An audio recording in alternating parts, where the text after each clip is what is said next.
Hello दोस्तों, नमस्ते। आप सब कैसे हो? आई होप आप सब ठीक होंगे। और अब मैं अपनी ब्लॉग की शुरुआत आज दोपहर से कर रही हूं दोस्तों, क्योंकि सुबह से तो लगातार हमारे देहरादून शहर में बारिश हो रही थी।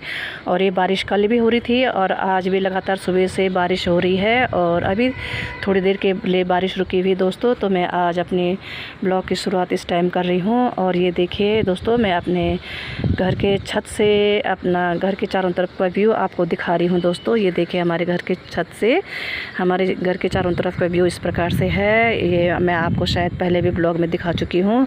और मैं दोस्तों ये एक बात आपको बताती हूँ कि हमारे घर के पीछे का जो ये खेत है दोस्तों, किसी और का खेत है। तो ये हमारा जो खेत है ये होगा 5-6 बीघा तो शायद ज़मीन होगी। और 5-6 बीघे ज़मीन में इन्होंने यहाँ पर घास बो रखी है दोस्तों। तो ये घास जो है चरी इसको कहते हैं। और ये इस घास को ये लोग अपना इसी सीज़न पे बोते हैं। पिछले साल भी इन्होंने इसी तरह से घास बोया था। और ये घास आपको तो पता ही है कि ये घास डंगरों के खाने के काम आती है। और इस चरी को ये लोग अपना बेचते होंगे, जिनके डंगर होते होंगे और जिनकी बड़ी बड़ी डेयरियाँ होती होंगी, जहाँ से गाय भैंस जहाँ रहती हैं वहाँ से लोग दूध वगैरह ख़रीदते हैं। तो ये घास वहीं पे लोग बेचते हैं। और इसी तरह से इन्होंने पिछले साल भी यहाँ पर ये घास बोई थी। और दोस्तों इस साल भी इन्होंने घास बो रखी है और काफ़ी बड़ी ये घास यहाँ पर हो चुकी है। तो अब आजकल तो बारिशें लगातार हो रही हैं, तो कुछ समय बाद ये यहाँ पर घास काटने वाले आ जाएंगे और ये घास कटिंग करके ले जाएंगे। और इसके बाद शायद ये सितंबर अक्टूबर में यहाँ पे दोस्तों सरसों बोते हैं, क्योंकि पिछले साल भी इन्होंने इस एरिया में इस खेत में सरसों ही बोया था। और सरसों के फिर दाने निकलते हैं और सरसों के बीज से फिर, जैसा कि आपको पता ही है, तो तेल बनता है दोस्तों। और उस तेल को खाने में यूज़ करते हैं।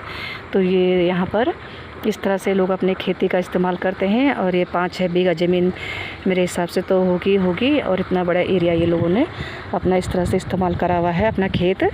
और दोस्तों इस तरफ से दाहिनी साइड में तो हमारा जो यहाँ पर था पहले दाहिनी तरफ भी किसी और का खेत था। ये बहुत बड़ा, ये भी 5-6 बीघा से तो ज़्यादा ही होगा ये भी खेत। यहाँ काफ़ी बड़ा खेत ये है। और ये देखिए दोस्तों, आगे से लेके पीछे तक, यहाँ से लेके और एकदम लास्ट तक यहाँ पर खेत था। और यहाँ पर लोगों ने इस खेत में तो प्लॉटिंग शुरू कर दी है दोस्तों। और ये इसी साल से जनवरी-फरवरी से प्लॉटिंग इस खेत की शुरू हो चुकी है। और काफ़ी लोगों ने तो यहाँ पर प्लॉट ख़रीद भी लिए हैं दोस्तों। और जो कि शायद आने वाले समय में हमारे घर के आगे घर के इस तरफ इस एरिया में घर बन जाएंगे काफ़ी। तो यहाँ पर काफ़ी लोग बस जाएंगे। और बहुत पीछे के साइड में तो कॉलोनी पहले से बसी हुई है, काफ़ी लोग पहले से यहाँ पर रह रहे हैं। लेकिन ठीक हमारे अपोजिट ये राइट साइड में यहाँ पर प्लॉटिंग हो रखी, तो शायद लोग अपने घर वर बना देंगे यहाँ पे भी। और ये देखिए, इस खाली प्लॉट के एकदम पीछे तो लोगों ने गन्ना बो रखा है। ये भी काफ़ी बड़े एरिया में यहाँ पर लोगों ने गन्ना बो रखा है, पूरे इस कोने से लेके और एकदम पीछे कोने तक, पीछे लास्ट तक लोगों ने गन्ना बो रखा है दोस्तों। तो ये भी 5-6-8-10 बीघे से तो कम क्या ही होगा ये एरिया भी, गेहूँ का उसका गन्ने का एरिया। तो अब कुछ समय बाद भी जब गन्ना तैयार हो जाता है सर्दियों के टाइम पे, तो ये गन्ने की कटिंग भी होती है।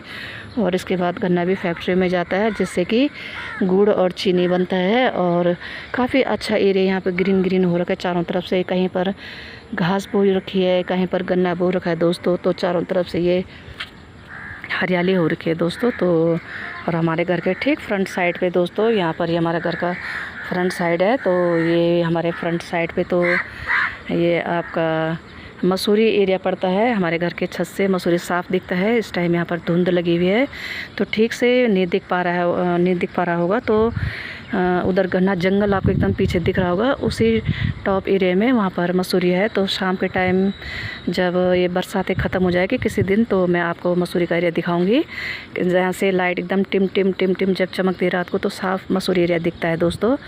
तो अब मैं आज का ब्लॉग यहीं पे समाप्त करती हूँ। आई होप आपको मेरा ब्लॉग पसंद आया होगा दोस्तों। तो मेरे ब्लॉग को लाइक, शेयर और सब्सक्राइब ज़रूर कीजिएगा और अपने दोस्तों के साथ शेयर ज़रूर कीजिएगा दोस्तों। Okay, bye bye.